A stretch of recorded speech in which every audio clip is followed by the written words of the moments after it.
Welcome to Games from Folktales. I'm your host, Timothy Ferguson. This isn't your episode for the week. This is a little bonus with my thoughts on Serenissima Obscura, the other Ars Magica Venice book. One of the team from the other book has reached out to me and asked if I could support their backer kit campaign with a podcast episode, and I'm happy to do that.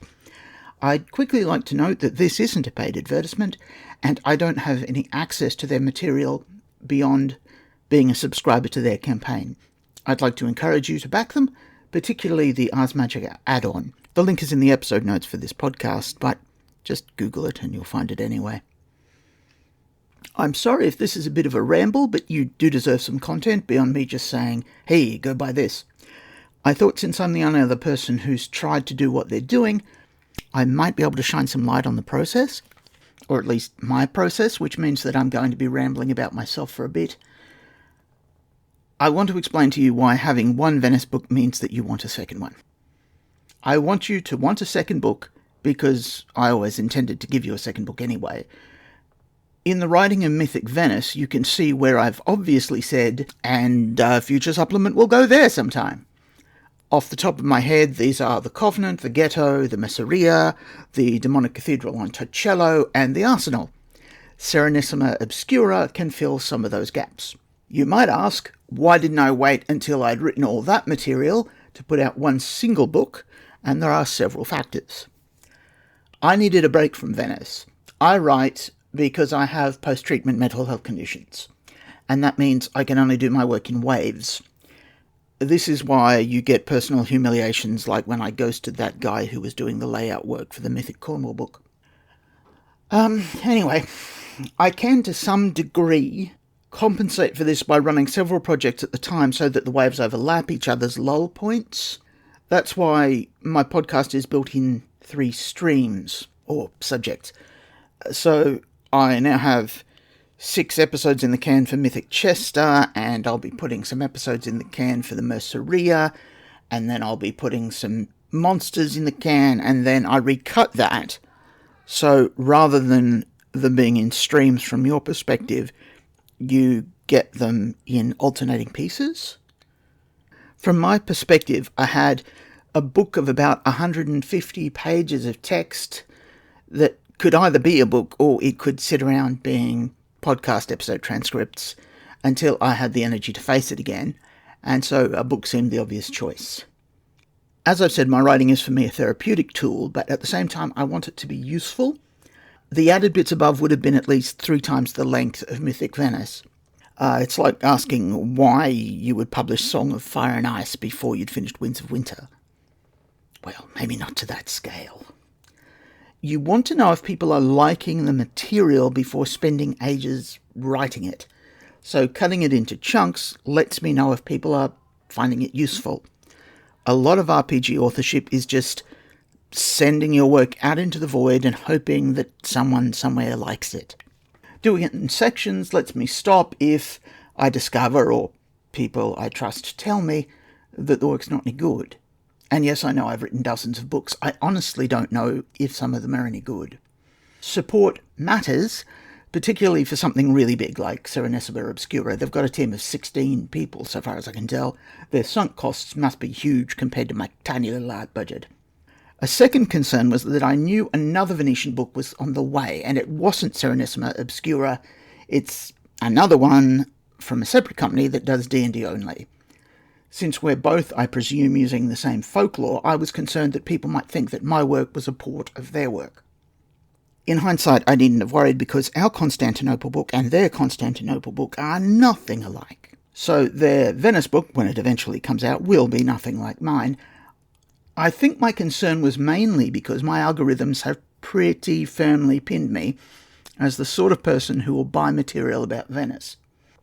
So I was getting ads for their product multiple times a day, and their art is gorgeous, and I knew I was using public domain art, so I've always thought of that as a weaker point in my work.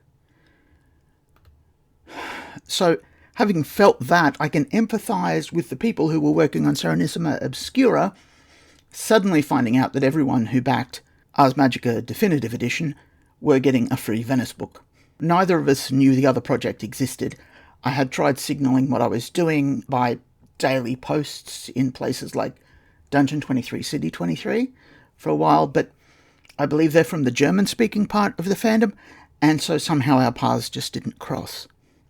A problem for them, and they haven't told me this, I'm just extrapolating from my own feelings, is that it's not just that there's already a book out on the subject, it's that Mythic Venice anchors the mind of Ars Magica players at a very low price point. I am glad someone is doing the big, shiny book with all the associated costs so that the rest of us can see how it performs.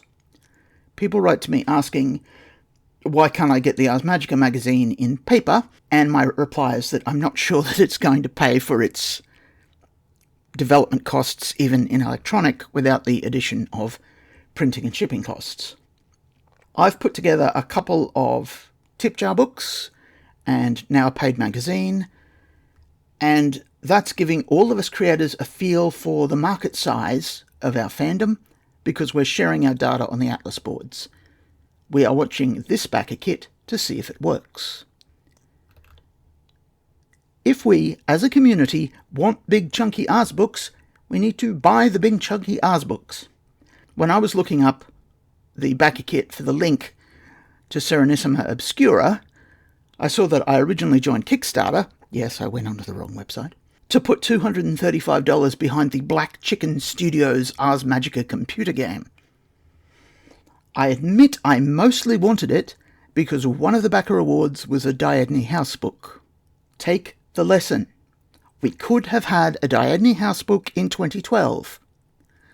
When the Ars Magica community signals it is too small to support a certain type of product, the creators don't make that type of product. Don't be fooled by the backer kit saying that it's fully funded. All that means, for most crowdfunding, is that the team have enough seed capital to make their product. I don't know in the case of Vortex Verlog, I don't even know if that's how it's pronounced, I'm sorry. I don't know if that's their situation, but I truly doubt the situation is that if the campaign stopped now and they fulfilled all their orders, they'd be rolling in so much cash that they're desperate to do it again immediately. Most people advertise that products are fully funded to promise that this project is not vaporware. Fully funded is not the same as the people making this are now safe and remunerated. Sorry, I've sidetracked myself. So, parts of Mythic Europe are going to be wonderfully complemented by Serenissima Obscura, instead of me doing it. For example, their backer kit shows maps for a character-owned Venetian palace. Mythic Venice had an art budget of $600, and most of it was spent on the floor plans for the Doge's palace. I can now skip paying that and say, hey, there's a great bit of art over at Serenissima Obscura, and concentrate on other bits. For instance, if you're following me on the podcast, you'll know I'm writing a Merceria vendor a month to work in underutilized monsters and collect up a new book. Even if they have a fairy market in their Merceria, and I don't know if they do, but I clearly would, it won't be the same as my fairy market, and Ars Magica players can enjoy both. As I've noted to people on various bits of social media, my gateway character for the Merceria is Edward Cole, who was an eccentric, Barnum-esque Australian bookseller from the end of the 19th century. Also, the task I've set myself is to revitalise monsters that are statted but not much used. The Gorgon Mask Makers are an example. Serenissima Obscura's Merceria can't be similar because they have a different story focus and they're using different cultural capital. So I'm sure the two will mix and match at your table. When I started the Venice project, I'd finished some of my source documents and I rapidly consumed guidebooks to get the lie of the land. I read one, I think it was Rick Stein, and then I read another, which was probably Lonely Planet, and I took hooks from each, and I did one after another until I reached, I think, the sixth one where I got 2 plot hooks and a whole heap of stuff that I was really annoyed at the time because it turned out to be ahistorical. In hindsight, I should go through my notebooks and find that because all that ahistorical material, given the amount of timey-wimey mucking around I'm doing with fairies in Venice, I could have used and just flagged it as ahistorical. Sorry, I've sidetracked myself again. My point is, I know there's a futility point when you're looking at guidebooks to Venice. I think that futility point is far higher than 2. Let's get more specific about what I actually like about the project. They say they have 60 Ars Magica monsters, and as far as I know, there are about 620 monsters in the core books, plus another 100 in my bestiary, so that's a huge addition. Also, I feel like their monsters may be a useful bridge for people used to playing Dungeons & Dragons. I've only seen one example, their Stone-Winged Lion, but it does talk to me about a difference in approach. Mythic Venice is for people who've been playing Ars Magica long enough that the question, where did Titleus go after the Madenhofen Woods, isn't gibberish. It salvages the idea from the second edition book, Order of Hermes, that Venice is a crossroads of the Order, despite that making absolutely no sense in 1187. Or is it 1197? I've been disagreeing with someone online as to what the date was for that edition. It doesn't even make sense in 1220, but it's in the book. Then again, Pompeii being part of the Roman Empire before the volcanic eruption is in the book. It's a book which has problems with chronology. But moving on from second edition, my point is that Serenissima Obscura is more likely, and this is a guess, to work better for people who play the game where you kill monsters and take their treasure, and that's not a criticism. I play D&D with my kids pretty regularly. I think they're far more likely to go into Serenissima Obscura than Mythic Venice. Now that D&D has adopted Milestone Experience, it is a little bit more like ours, or you can play it a little bit more like ours. But in classic D&D, most monsters are generic, whereas in ours, most monsters are generated individuals. This guess is based on the number of things mentioned as being parts of tribes in Serenissima Obscura's social media posts. Ours has rules in the place of goblins and kobolds, in a very early supplement, and then instead of killing them, we all went, no, I wish to keep them as pets, and we've not really done tribe since. Although we have the dog-headed men in the fairy book that'll be coming back soon with less ice magic and more St. Christopher medals. And the Blemmies, I suppose, but I needed some Isis worshippers, and they're not really combat monsters. Sorry, I've sidetracked myself again. So, as an example, they've only published one set of Ars stats for a monster I'm aware of, and it was the Stone-Winged Lions. I'd never have done that, because I'm more interested in the statue as a piece of repurposed Egyptian protective sorcery that has been blessed and claimed by St. Mark the Evangelist. For them, it's a species of creature, and for me, it's a mystery cult clue with a side order of a plot hook of who stole its diamond eyeballs, and how do you steal the diamond eyeballs of a sainted lion made out of stone from an Egyptian necropolis. But moving on. Now, I'm not saying that that's a bad thing. I would never have thought of it, but I remember writing to Ben McFarland, the author of The Dragon Abbot, and saying I would never have thought of that in 1,000 years, and that's brilliant. My point is that our two approaches mean that you'll get very different, likely compatible material between the two books. I'm really pleased that their Covenant is at Murano. Murano is a brilliant setting. It has a heap of useful features for Ars Magica built in. It's the home of the Venetian glass trade. It has a nobility that is drawn from people who make mirrors. It has formal equality for women who run glassworks. It has the canals and palaces that you find in Venice proper, so you've got all the picturesque background type advantages. It's also, and this is time to delve into one of the fairies I've got coming up, it also has bead stringers. All around Venice, you see women stringing glass beads. It's a sort of piecemeal work that any poor person can do, even if they have limited leg mobility. In the same way that in England, you're constantly expecting women to be working wool on a spindle, there are a lot of bead stringers in Venice. And the thing is, the beads aren't being strung randomly. They are being strung in meaningful patterns, sometimes, if you're including red coral beads, out of magical materials. And this means that the bead industry of Venice is an enormous code engine inscribing variations of the same thing over and over again, like a prayer, or like maintenance software. And I have a use for that in my writing, obviously, but I'm interested to see what the other group are going to do with it, if anything.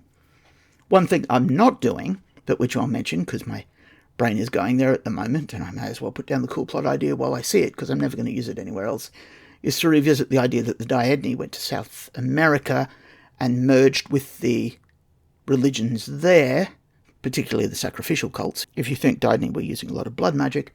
And then you can freak out why all these people in Venice are making quipus, the Incan bead texts. What are they doing that for? Anyhow, I've sidetracked myself again. You can tell I haven't scripted this one properly. I do apologise.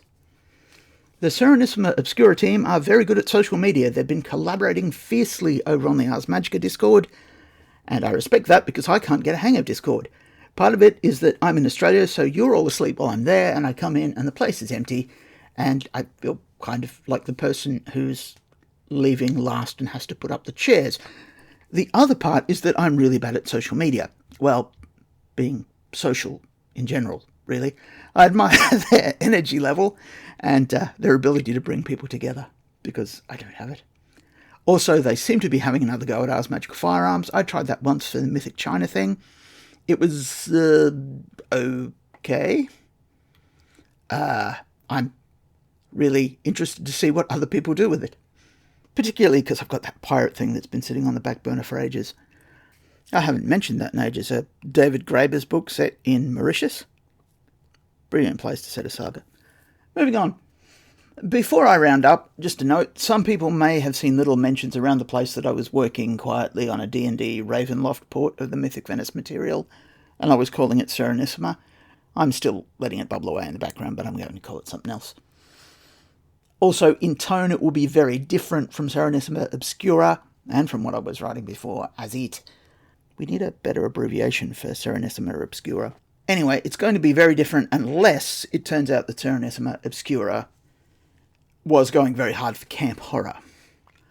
I was stuck when I was writing thinking, oh, this is just more urban D&D between that other Venice thing and Serenissima Obscura and Principalities of Glantry.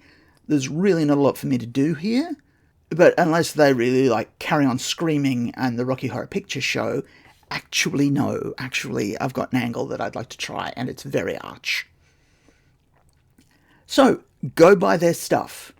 60 monsters, 150 characters, Covenant and Murano, floor maps for a palace. What more do you want? Do I need to guilt you again by mentioning Black Chicken Game Studios?